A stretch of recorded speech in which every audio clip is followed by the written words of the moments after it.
We are live here, the SWE Fury podcast. Davey Boy Smith Jr. is supposed to be joining us later. He's going to be at the big event this Saturday night, March 20th in Canton, Texas. Of course, James Beard, SWE Fury matchmaker, legendary referee, is here to help us out with the podcast tonight. And Andrew Anderson making a surprise run-in on the podcast as we wait for Davey Boy Smith Jr. What brings you here tonight, Andrew? Well, you know what? I kind of want to let you know that since James is here, I'm really happy that James is here because James is the senior referee, the official. He's in charge of all the referees. And I happen to have a little bit of a discrepancy as my dog Jesse gets in the picture over here. I have a little bit of a discrepancy, a little bit of a beef, so to speak, with your ref, Carl. My match with the Boogeyman, I was ripped off. Action Jackson was submitting, did not deserve that win. I don't know what the hell is going on with Nigel Rabbit and the Boogeyman. I don't care, but it cost me a match, and it was your job as senior official to make sure that that idiot did the right thing and called it down the middle. But it's not my job to contain your manager or the Boogeyman. My manager was scared out of his wits by that lunatic, that madman. Now, come on, James. This way. You know that the Boogeyman is not all there. You realize, Marty, right? The Boogeyman is not all there. All right? Anyone who runs around with face paint, a big spear, and eats worms, come on, man. Let's pull a I've heard people say the same thing about you, Andrew. No. Listen, Texans eat worms, okay? Texans eat worms because they use the manure to make the cows go bigger. You know? So listen, is that what it is? That's what it is. Yep.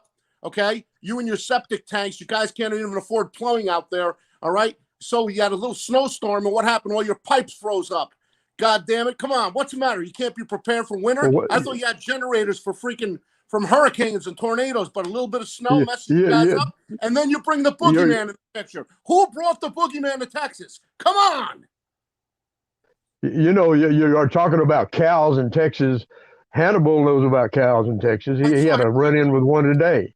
I saw him wrestle a cow the other day, and I think he had a couple out of it. Yeah, I did. I had a little wrestling match with a bull as my workout yesterday when I was in Canton, Texas, which we should talk about because I was at the arena, and then I was at a farm nearby. But there's some news today about the event in Canton. It's going to be live on YouTube, on the SWE Fury YouTube channel for members. You can now join the SWE Fury YouTube channel for $4.99 a month, and you'll get access to every event live.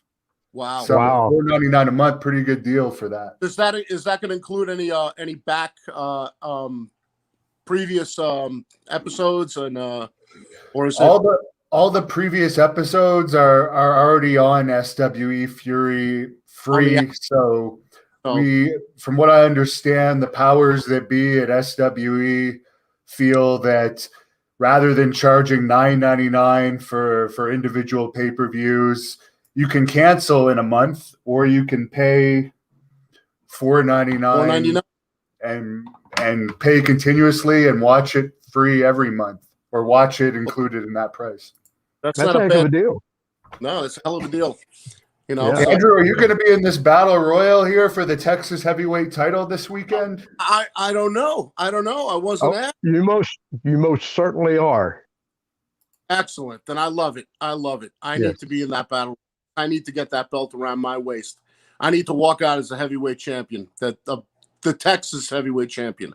So let me tell you something. So ever since we've announced this new title, this Lone Star, SWE Lone Star title, and the fact that we're going to be actually crowning that champion very soon, I can't hardly walk through the house without picking up the phone. People calling, wanting to be a part of that, and it's a madhouse. You know, when they started hearing about this, it's been a big deal. And what we've decided to do is we're going to have a battle royal, and the last two guys standing will be the guys that will actually compete for that title.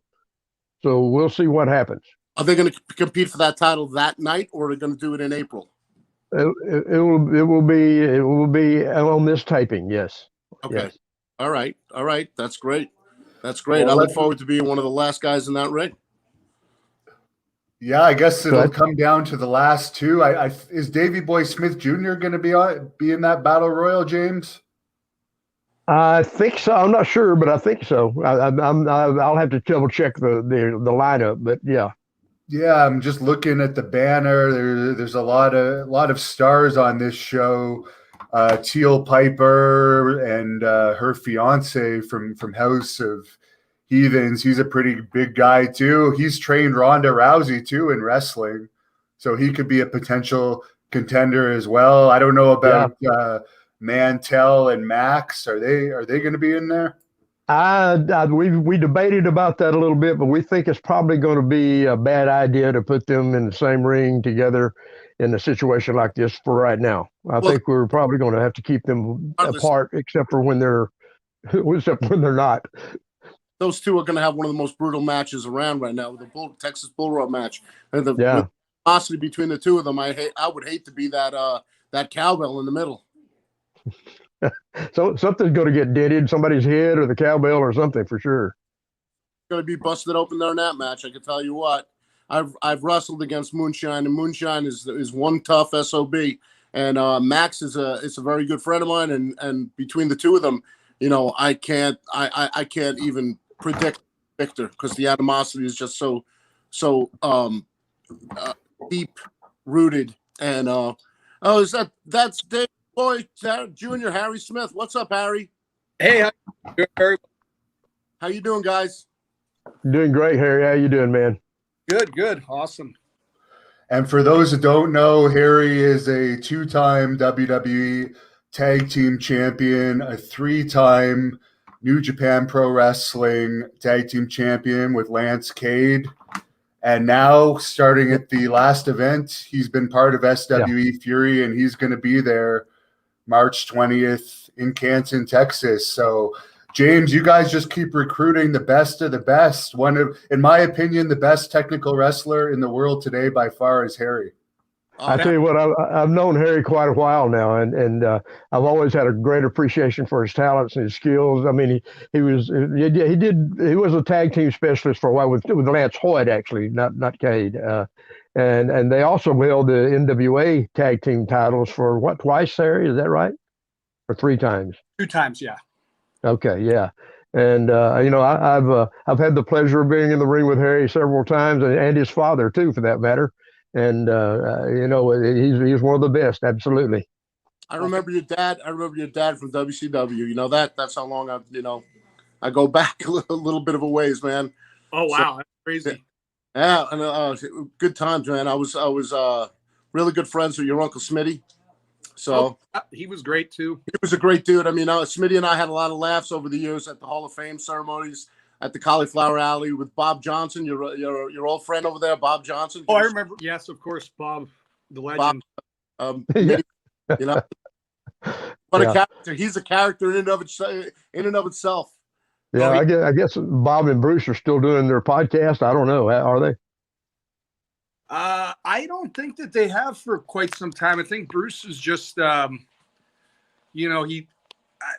think he's just been busy. Yeah. Good deal with it. Yeah.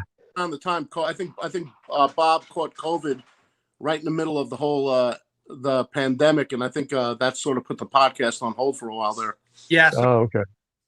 So he had some underlying health issues, so it was a little more serious for him.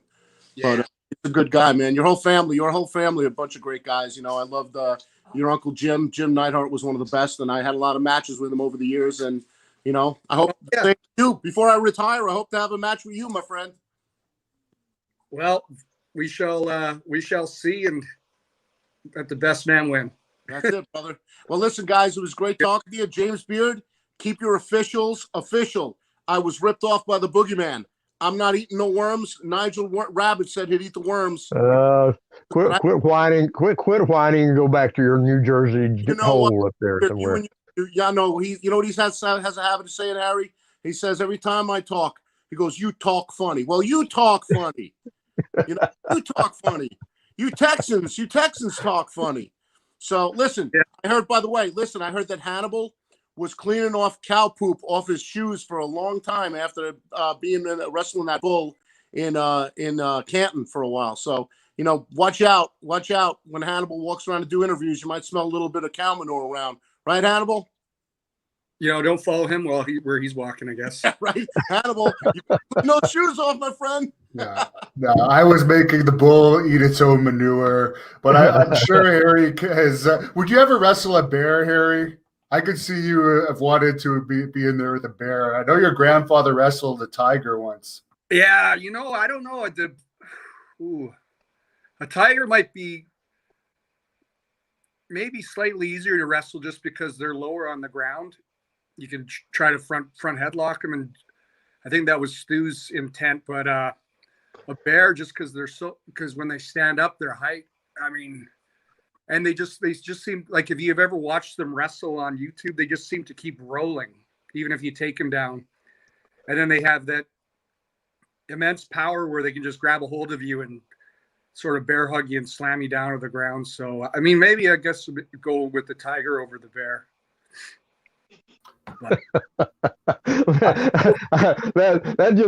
that blows my mind to even think about.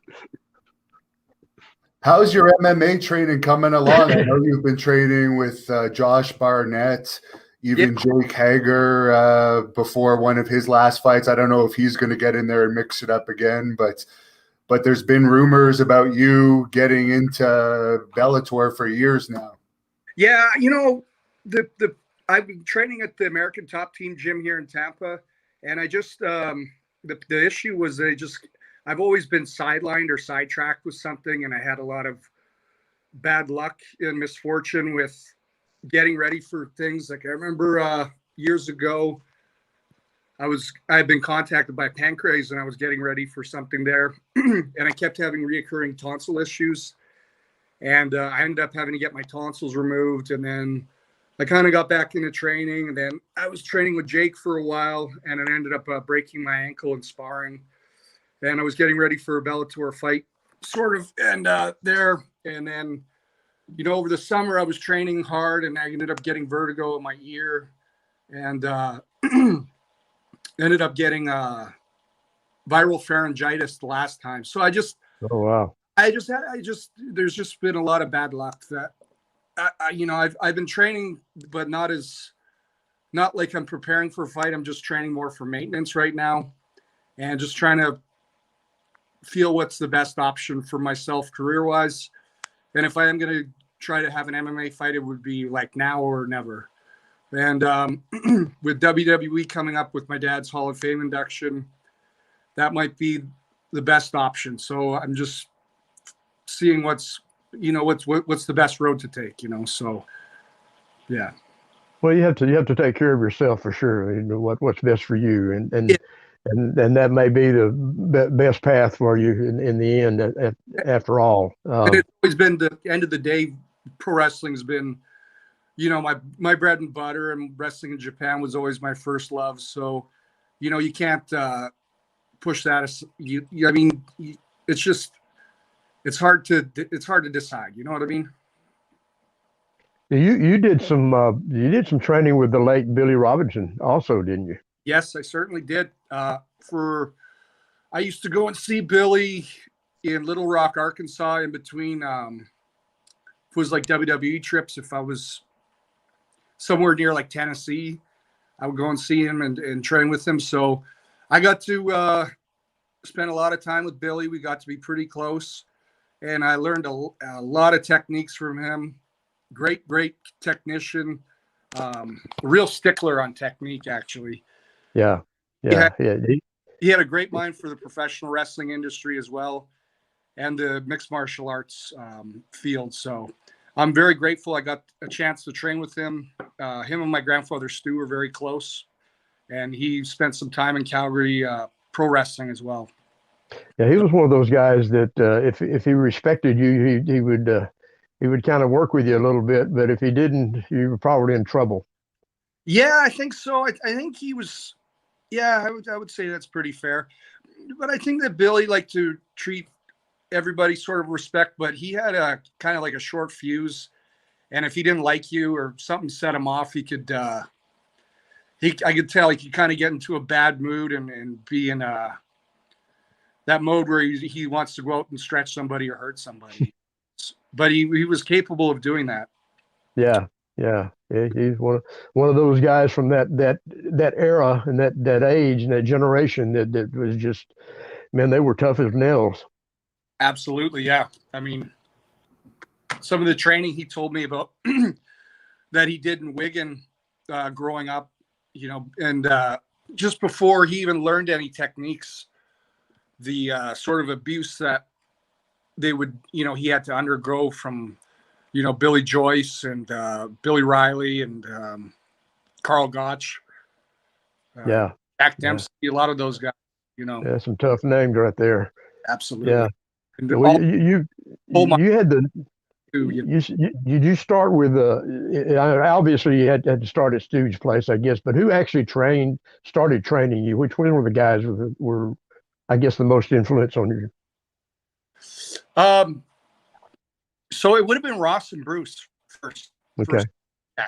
And then it was Tokyo Joe.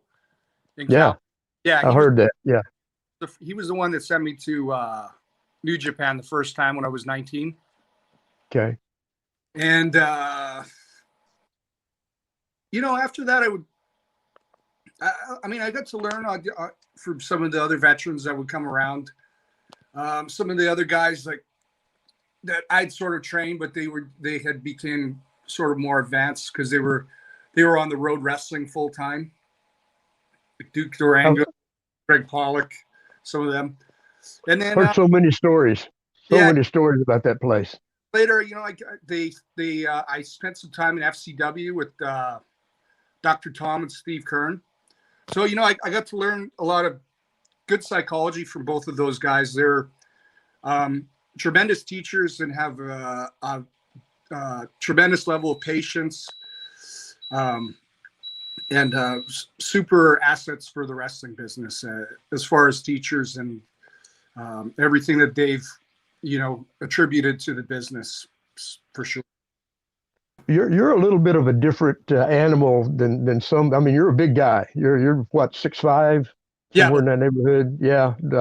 And a lot of guys your size aren't as technical as you are, but that seems to be something that you're really honed in on.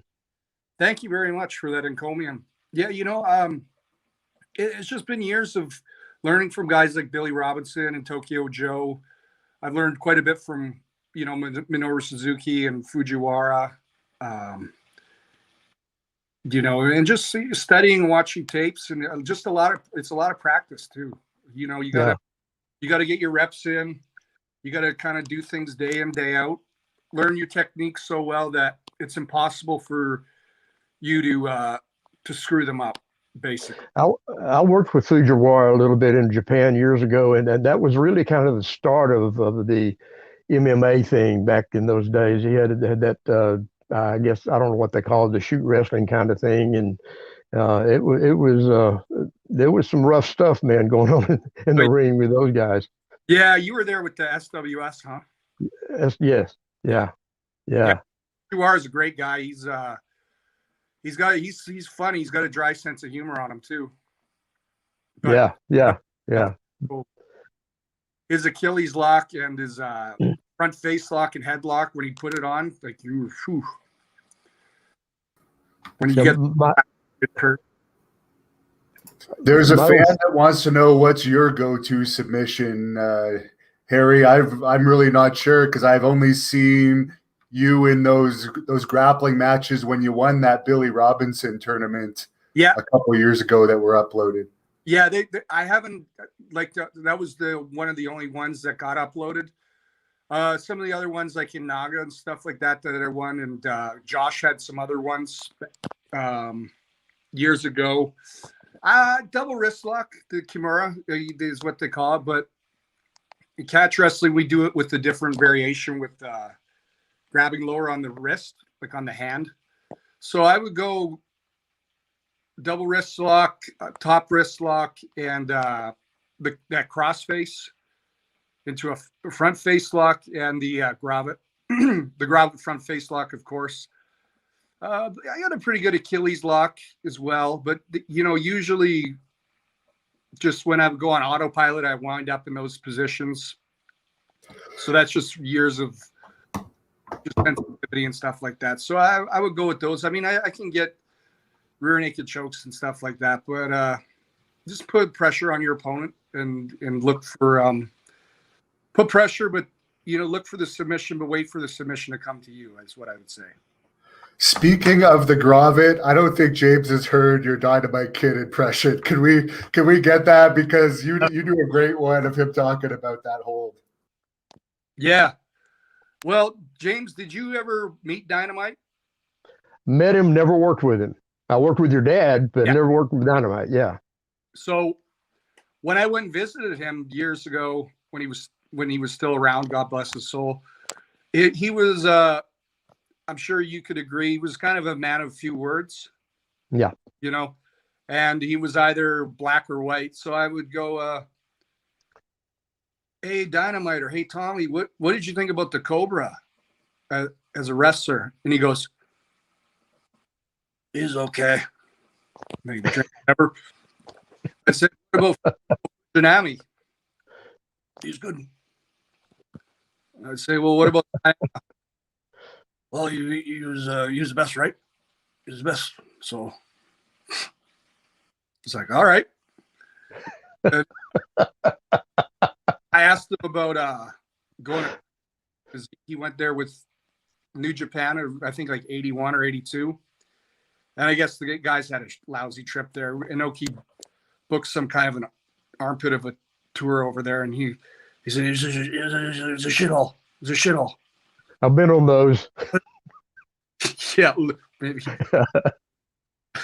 Well, maybe not the place I would like to visit, but I have nothing against the Pakistani people. Are very nice people. I just wouldn't want to go to the country, because I went to India and wound up getting very sick over there. So yeah. I reserve taking a dive into those countries. To relate to that myself. Yeah. Did you meet Lacey Von Erich in Carthage? One of the owners of SW Fury wants me to plug that she's going to be doing a podcast, is going to air on the SWE Fury YouTube channel, her own YouTube channel, as well as the Hannibal TV coming soon. But being a multi-generation wrestler yourself, Yes. I believe she's also third generation, just like you. I'm sure you could relate to her in some ways. Yeah, I got to know Lacey a little bit in FCW when they first opened up there, or here in Tampa, I should say. And then I don't know what happened, but she kind of moved on, and then she went to TNA. But I know Lacey a little bit, and I have a tremendous respect for her family. And it was nice to see her again at the last show in Carthage. So that's good on her that she's doing some stuff with the business and keeping the family legacy alive. I know Russ and Rachel Von Erich, we did some work in MLW together. Yeah. And kids are really coming along. So. Yeah. Speaking of the Von Erichs, a lot of people don't know this, but Kevin and I think maybe David and Kerry, at least two of the guys, I can't remember, maybe all three of them, actually went up to your grandfather's place and trained a little bit with Sakurada and Hito. Yeah, I believe that's yeah. I know that the father Fritz actually got trained by Stu, as far as I know. Yeah, true. Originally, so yeah, there is a lot of history there for sure. There's a fan on here that wants to know your Mount Rushmore of wrestling, being such a wrestling historian and seeing so many matches over the years. I think you and Jim Cornette might have the two biggest tape collections in wrestling. Who would be on your Mount Rushmore?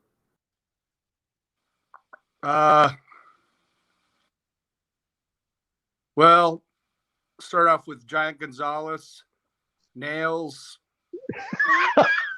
No.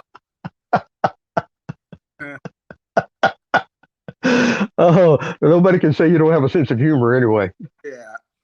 Yeah. That's Would hard to do, though, would isn't Virgil it? be on there? Someone's bringing up Virgil. Oh, that latest pick he showed. Um, yeah, you know what? It's a difficult question because I mean, there's so many great wrestlers, like as far as over in the Middle East, over in Japan, and over in the U.S. So I'd have to pick two different Mount Rushmores between Japan and the U.S. But if it was my Mount Rushmore altogether, um, I'd probably go somewhere along the lines of, Bret Hart. Uh, my dad and Dynamite Kid, just, obviously I've got some maybe bias to there, but that's just going by my favorite performers. Hulk Hogan for everything that he's done in the wrestling industry. And as far as Japanese guys, I think that Tiger Mask was one of the most influential Japanese and innovative, really changed the style of wrestling over in Japan with the Dynamite Kid. Yeah, the original Tiger Mask you're talking about. So Siama, Tiger Mask, I actually got to train in his dojo quite a few times. Yeah. He's taught me how to kick and showed me a lot of cool stuff. He's a really nice guy, but I heard that he's got a really short temper with his students sometimes. If you check out some YouTube videos with him with some of his young boys, he lays a heavy hand, we shall say. A little rough. Yeah. I mean, I think the videos are on YouTube, so you can check them out. But I mean, what a hell of an. But that's part of the way it is over there in training. I worked in the training centers over there, and it's tough. It's not the same as it is here. Hmm. The guys over there, it's like going to college. They're in there 6 days a week. They may get Sunday off, but that's it. And it's a full-time job. Absolutely. I mean, Tokyo Joe, he didn't hit me with the kendo stick or anything, but he if he put on holds and stuff like that on you, he would apply them pretty hard. And he certainly verbally could be quite abrasive, we'll say. And he didn't hold back any punches, but at the same time, he always wanted you to bring the best out of you. So, and that was how he got brought up. And I'm sure his training, when he got brought up to the guys, he probably did get hit with a stick and stuff. But I mean, what a tough SOB he was, man, for him to have survived that. So he survived a car crash with his leg, and he got his leg amputated. And then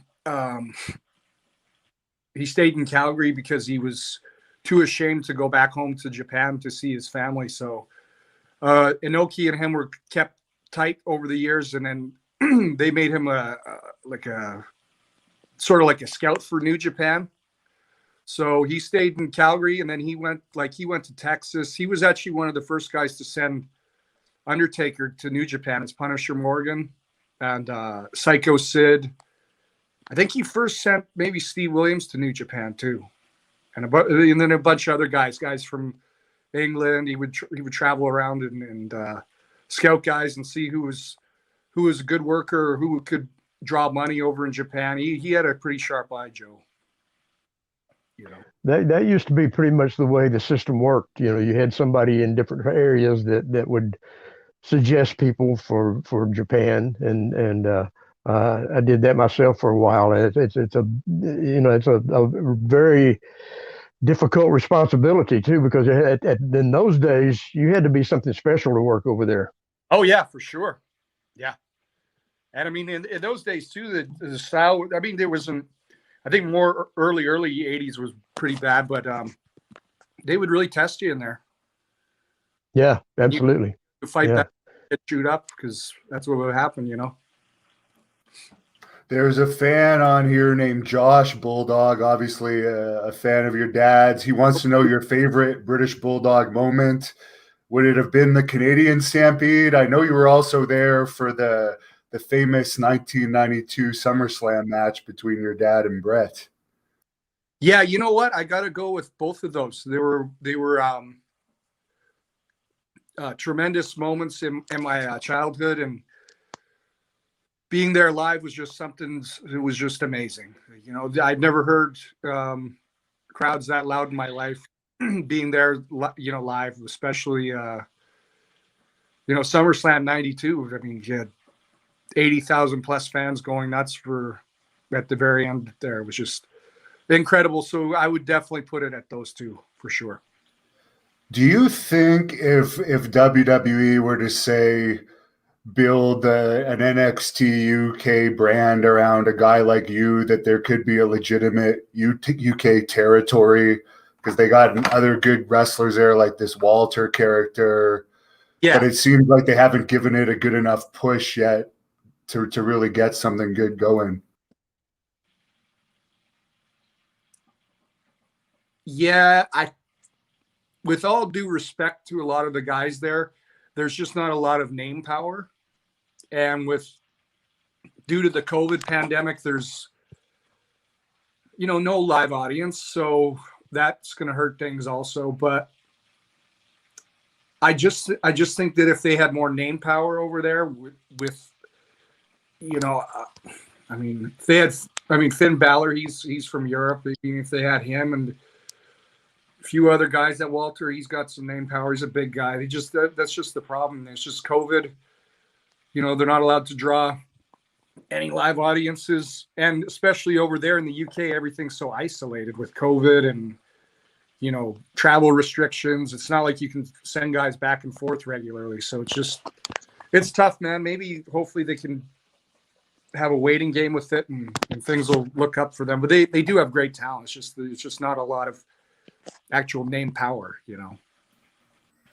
Stampede Wrestling manager Abu Weasel is on here watching, and he wants to know about Gary Albright.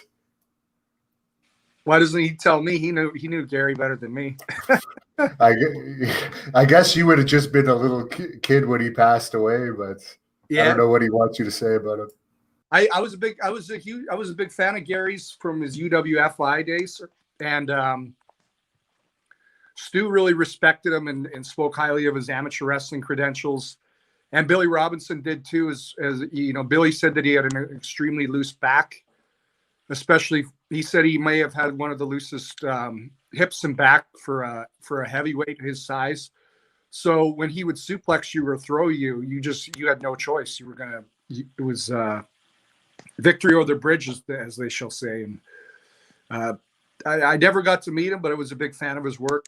And I know that he worked with my dad and Dynamite Kid quite a bit, and he knew Billy Robinson. So I understand that you're going to be inducting your father into the WWE Hall of Fame this year. It was supposed to be last year, long overdue. What does it mean to you that they're finally putting your dad in the Hall of Fame and you're going to be the one putting him in there?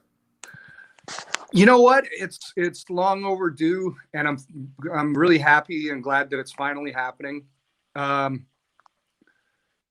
appreciate that they've given me the opportunity to induct him, and I think that it's only fitting that you know, I certainly be the one.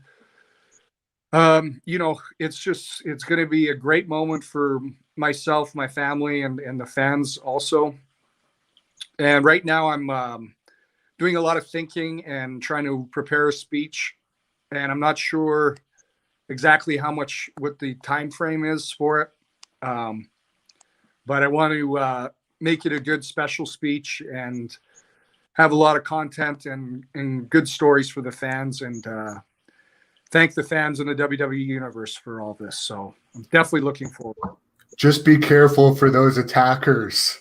Yeah, because you had to deal with that one a few years ago. Whatever happened to him? Was he ever formally charged over that? I have no idea. I think that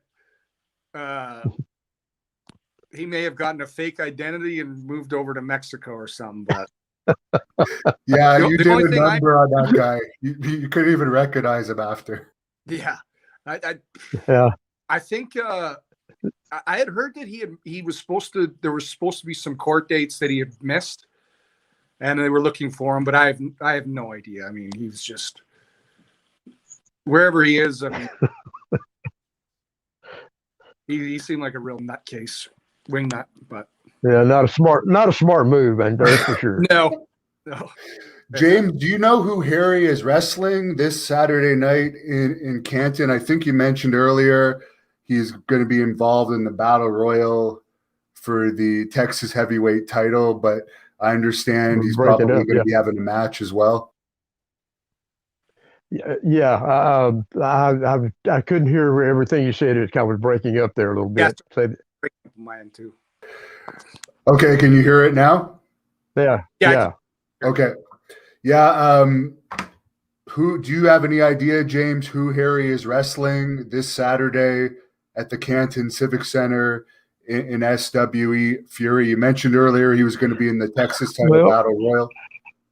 And also, Harry, one of the powers that be wanted me to ask you, what are your thoughts on SWE and the product? I think that SWE is a tremendous product. A lot of great talent, and it's really awesome to be wrestling in front of a live audience again. And it's nice that Texas has raised the rules and raised the bar, freeing up a lot of the rules because of COVID. Because I hadn't wrestled in front of a live audience with a substantial amount of fans for quite some time. So there's a lot of great talent. There's a lot of good production, and the fans seem like they're really enjoying the product, which is the most important, because that's, the foundation of how the business is being dictated. And I was glad to see that I got such a nice ovation from the SWE audience when I was there just a few weeks back. And they have a good product. I watched some of it back online, so I'm happy to be a part of it. A lot of people that I've worked with in the past that are on it too, and it's a very well-run company. Well, my influences, I tell people this all the time, my influences, of course, is the old style Texas wrestling and Japan wrestling. And that's kind of a little bit of what our philosophy is, trying to get some of that in there, and guys like yourself fit right in with that. That's to me that's the most exciting brand of wrestling there is, and I'm hoping that we can create, or at least build from this fan base, and that people appreciate something that's a little bit different from what they see on TV right now. Absolutely, a lot of good quality wrestling down here in SWE in Texas for sure. A lot of the old school, like the old Von Erichs promotion and everything. It's a good feel. James, is Harry going to be wrestling this giant that Melina is bringing into the company? Because we saw the last event, Melina seemed to stick her nose in Harry's business a little bit. Well, we don't know who that giant is yet. That very well may happen. Who knows? Evidently, I mean, if you go by the picture there, he must be about 8 feet tall or something. But we'll have to see. We'll have to see what he's got on his mind and what she has on her mind when she gets there. But Harry will definitely have a contest that'll be worthy of his skills. Right now, we have him against a guy that actually had a pretty tough match with Blood Hunter a few weeks ago, Michael Schaefer, and he's about a 350, 400-pound guy that moves very well, and I think that'll be a good matchup for us. Absolutely, and I'm looking forward to that. But I'm curious as to who this mammoth monster of a man that Molina's it's bringing. Could it be Giant Gonzalez's son or Giant Silva? Giant Silva's still alive. That'll be a great letdown if that's what it is. Or maybe Big Ron Reese is making a comeback. Oh, God. You actually met Nails, didn't you? Or you got an autograph from Nails. Where's he been? I know that's a random question, but So my friend Roy, he runs a 1980s like YouTube channel from All Japan, and he's a very good friend of mine. But we would always talk about like what happened to some of these guys, and then he's a guy that'll go out and find a lot of these people, and he because I told him I remember Nails when I was a kid at Wembley Stadium, and I had a conversation with him at the hotel, and I think I was playing with a couple of my Ninja Turtles action figures, and he was just very calm, and he asked me who my favorite was, and I said Raphael, and I think he said he had a son that liked the Ninja Turtles that was kind of my age, and I was intimidated by him because when you saw him on TV, what he was like, and so I told him about the story, and then Roy called Nails, and then he was trying to, I think, entice him into maybe showing up at a WrestleCon or doing an autograph session. He had absolutely no interest in it, but he said he liked my dad because he mentioned about me, and then he said, well, could I buy an autograph for his son? And he goes, yeah, sure. And then he did it, and he just says "To Harry Nails" in capitals, and I got a Nails t-shirt, so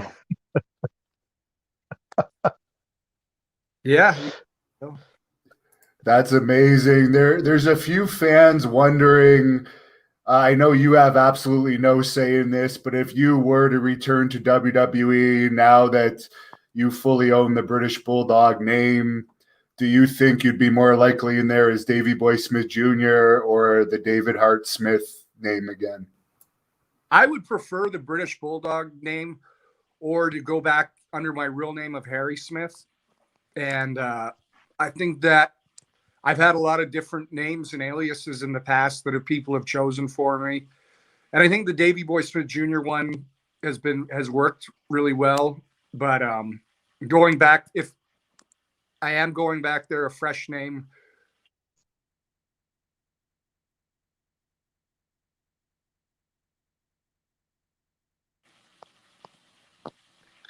I got lost again. Yeah, something happened there. Sorry. The last thing I heard was you said fresh name. Yeah, I think that if I were going back, were to make a return, it would be a new name, fresh name of British Bulldog, which is, a tribute to my father, or my real name, Harry Smith. I know Jim Ross had mentioned or both Harry Smith before, which I agreed on.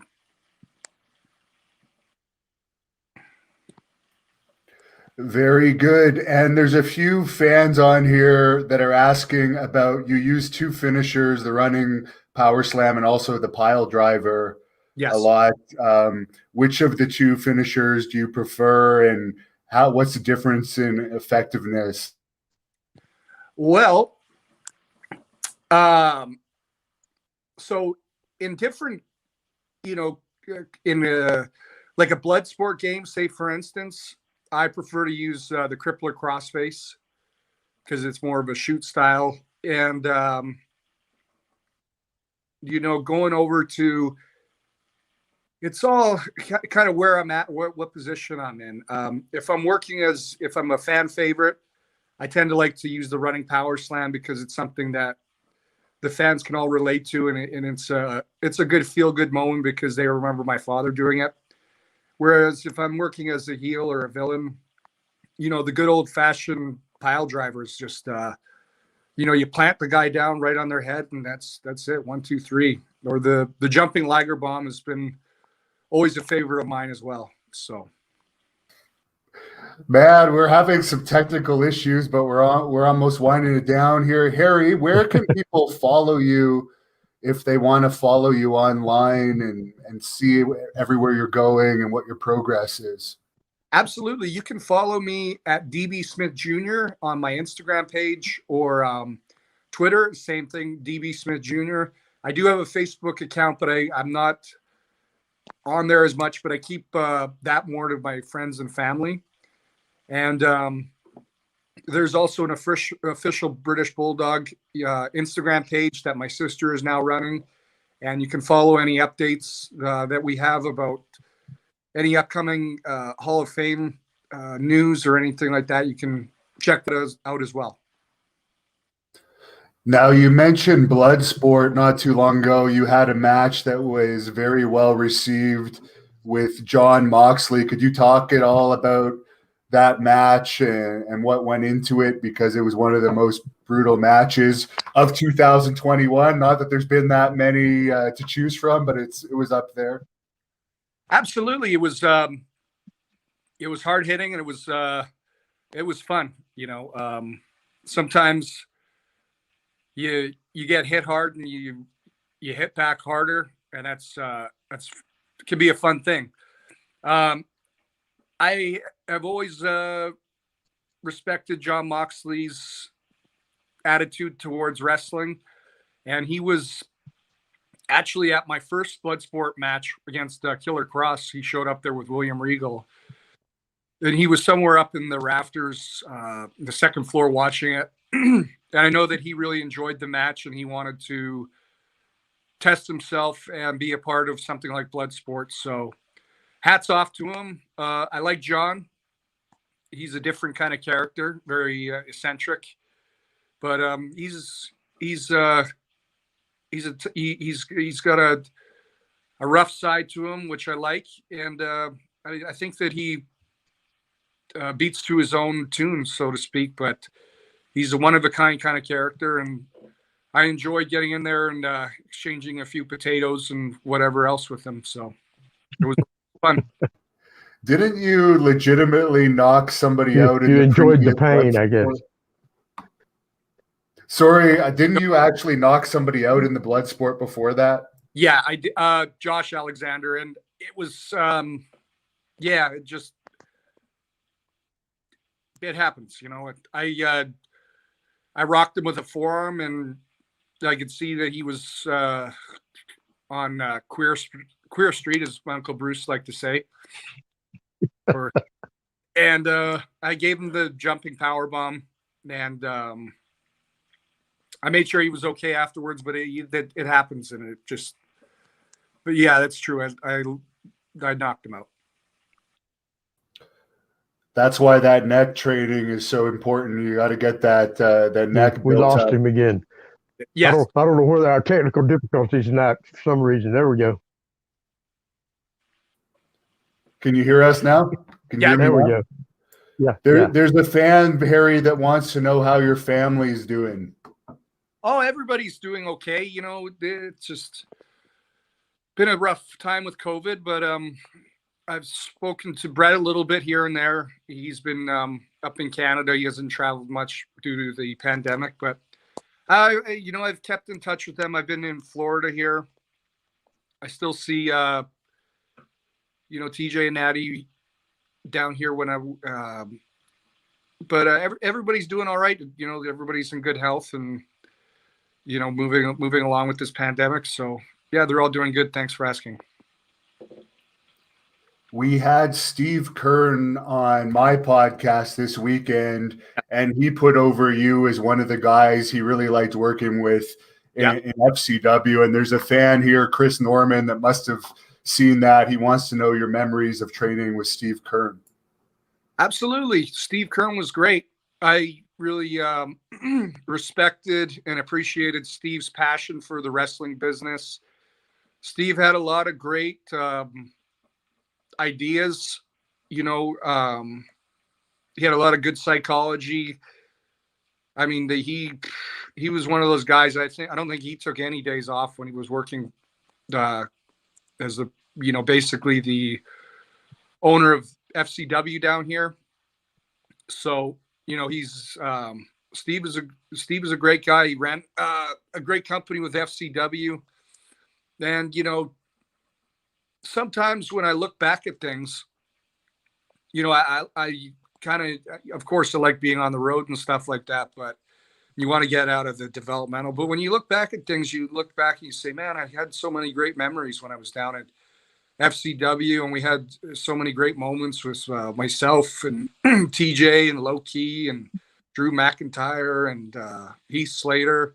We had quite a crew down here, so it was a lot of fun and a real blast. So got all the respect in the world for Mr. Kern.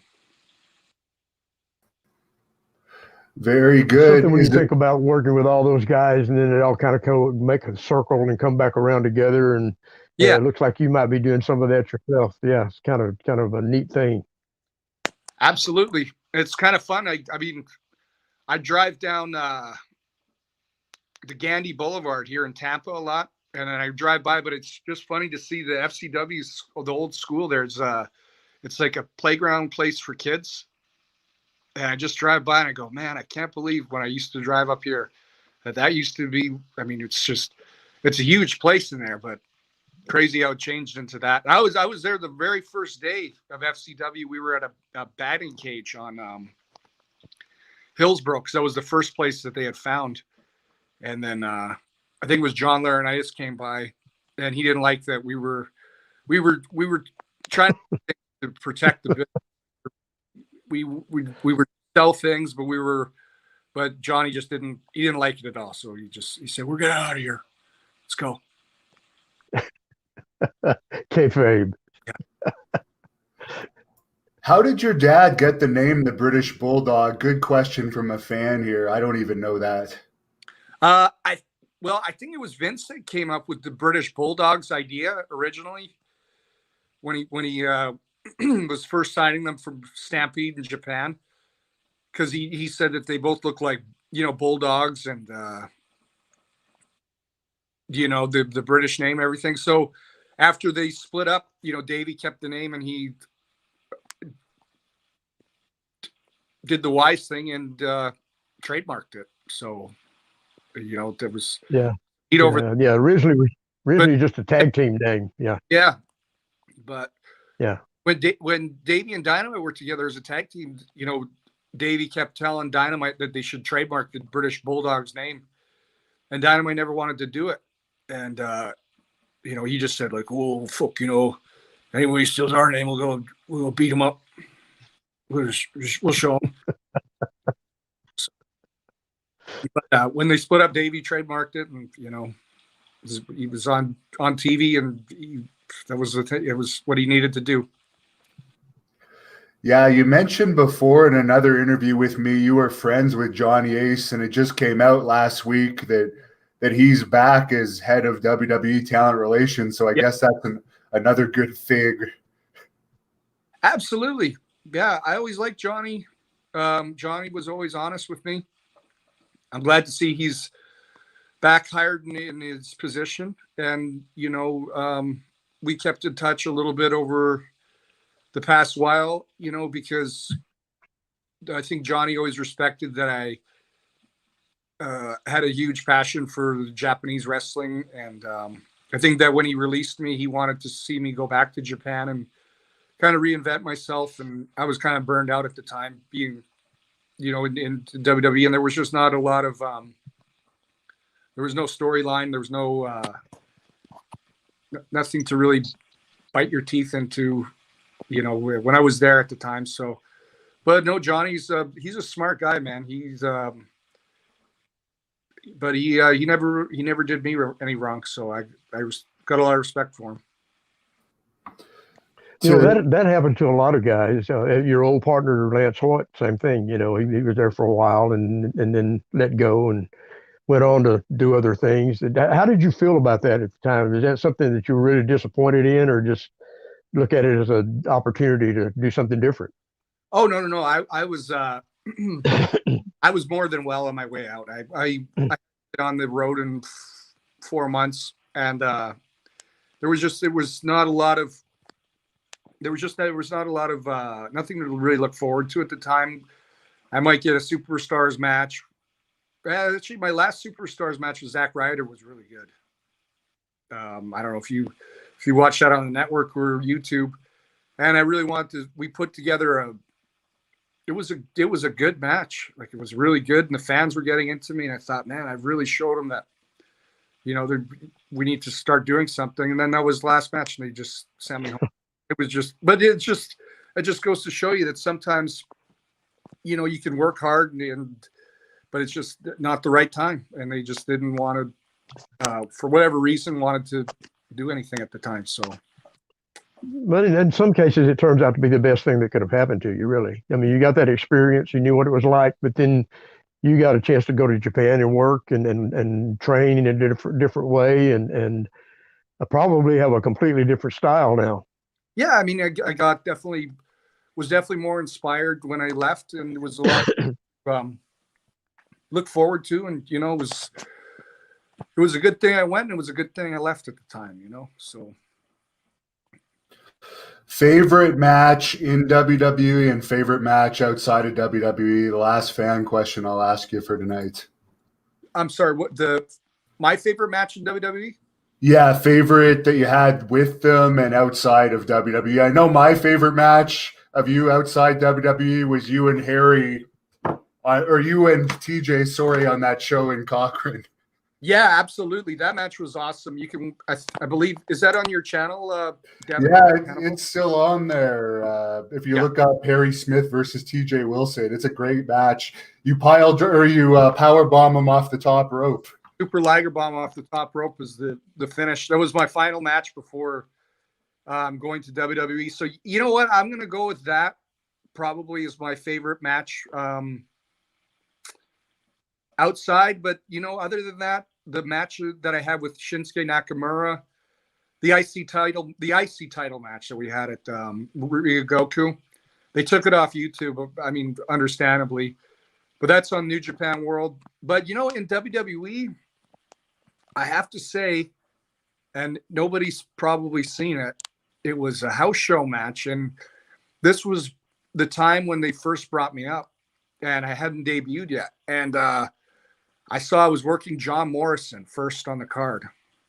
And John, he had the Intercontinental title at the time. And I was certainly high up in the agent's eyes at that point. And I think I was really impressing a lot of people. And they just, I don't know if it was Ricky or Arn, I think it was Ricky or Arn decided that they were going to put me over. He was the IC champion, clean. And a bunch of it was a sold out crowd. And it was the first match. They kind of knew me, but we told the story that I got a little bit of shine on him, and then he got his heat on me, and I did some fancy little, European moves and arm reversals that the crowd hadn't maybe not been seen before. And then John stopped me, and he was actually, Melina was his manager at the time too. I think she did something. And he went for his finish, and I switched it, running power slammed him, and the people just could not believe it that I won. And they absolutely erupted. I've never heard a pop that loud in my life for myself.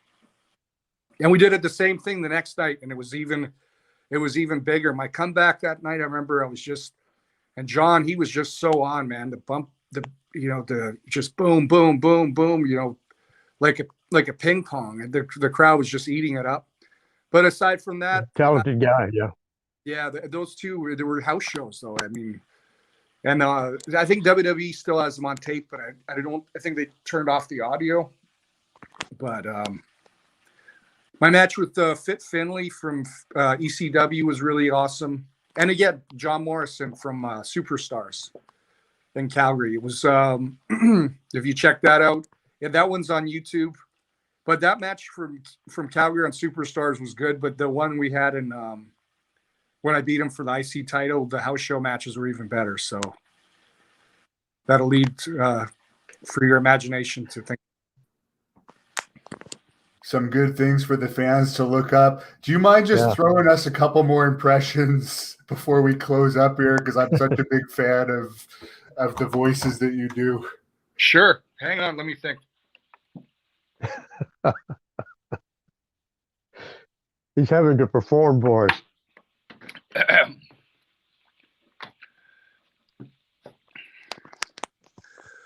Well, James, did you ever you must have worked a little bit with Arn Anderson, right?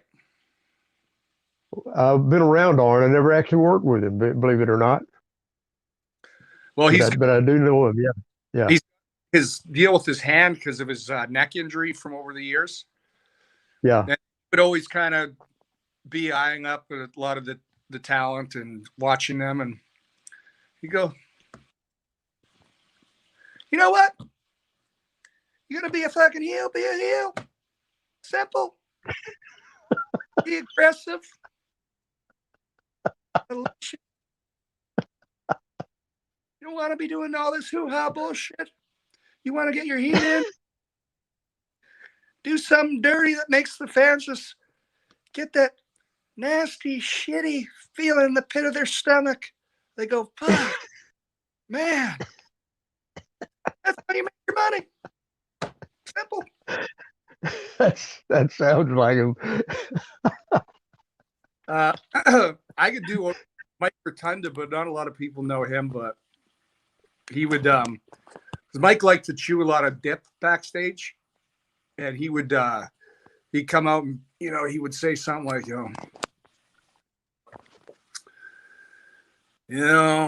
back in my day, nowadays everybody's just working a chin lock as a hold, working an abdominal stretch.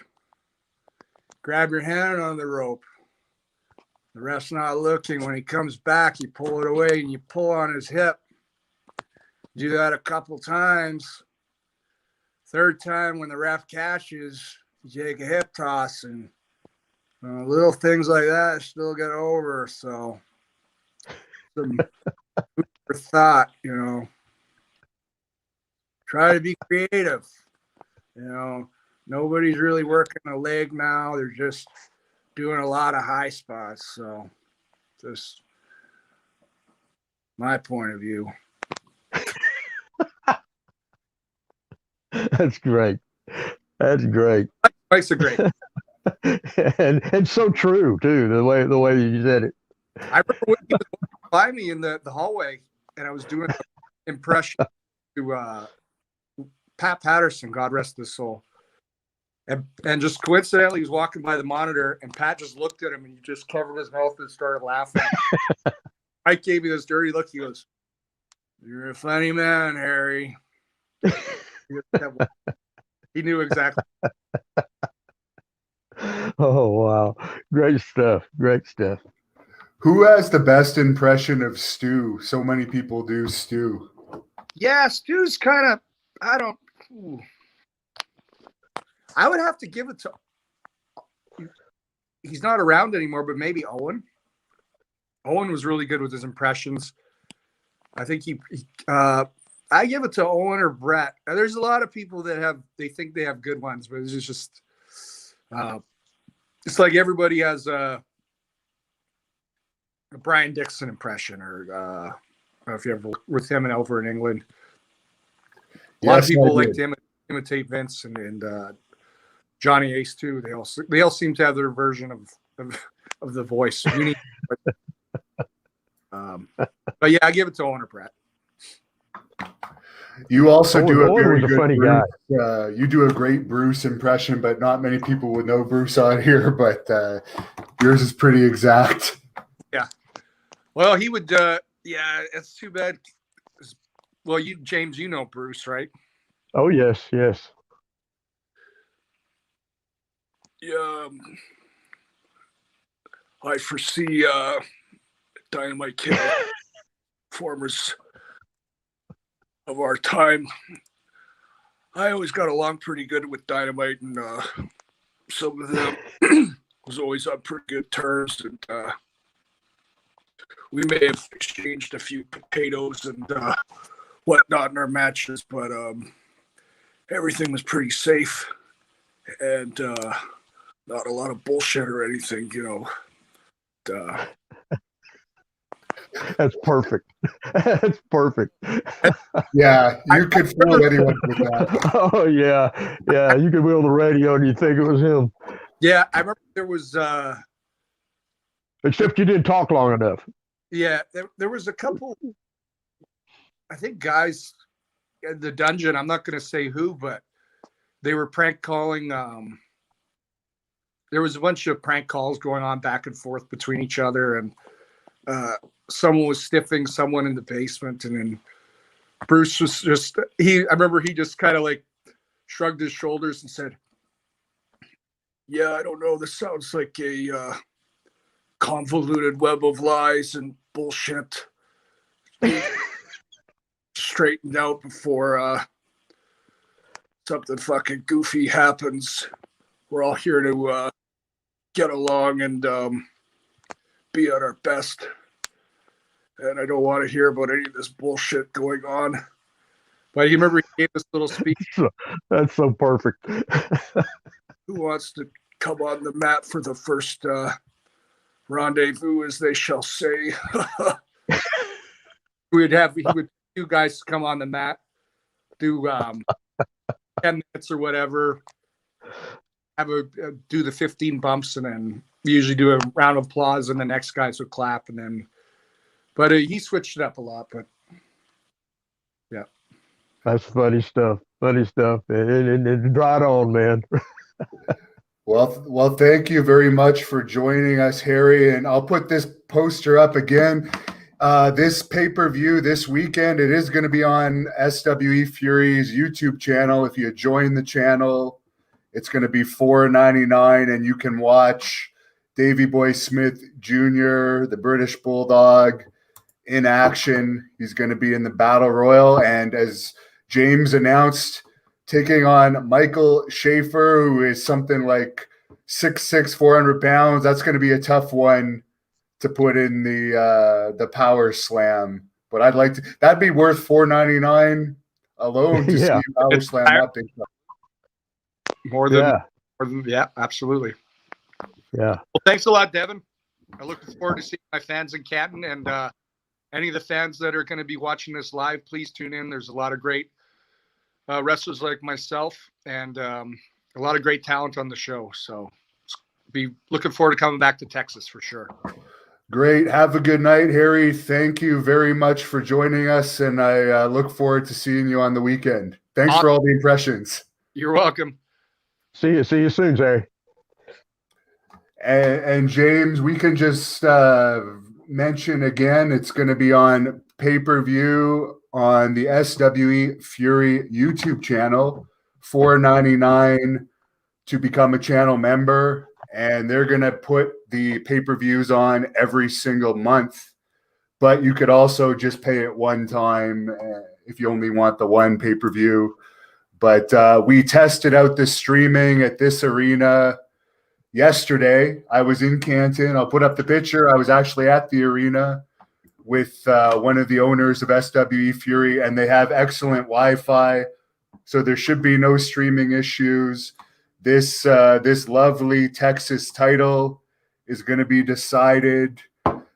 Great card, tons of stars: Gangrel, Molina, Mark Henry, Teddy Long, Charlie Haas, Hernandez, Teal Piper, David. Yeah. We haven't even mentioned Hernandez, but James, I'll let you close it off with the final plug. And SWEFury.com is the last thing I'll say for anyone that wants to follow that. And coming soon, the Lacey podcast on Lacey VE TV, the Hannibal TV, and the SWE Fury channel. So big things coming. Yeah, and it just keeps getting bigger and bigger every time, and it's exciting to see how many people are wanting to be a part of SWE Fury now, and you see the stars line up on this particular TV taping that it's as good as you're going to find anywhere, and I'm excited about that, and I'm excited about what this means for our future, and it's just been such a pleasure. This whole ride has been incredible, and we're just getting started, really.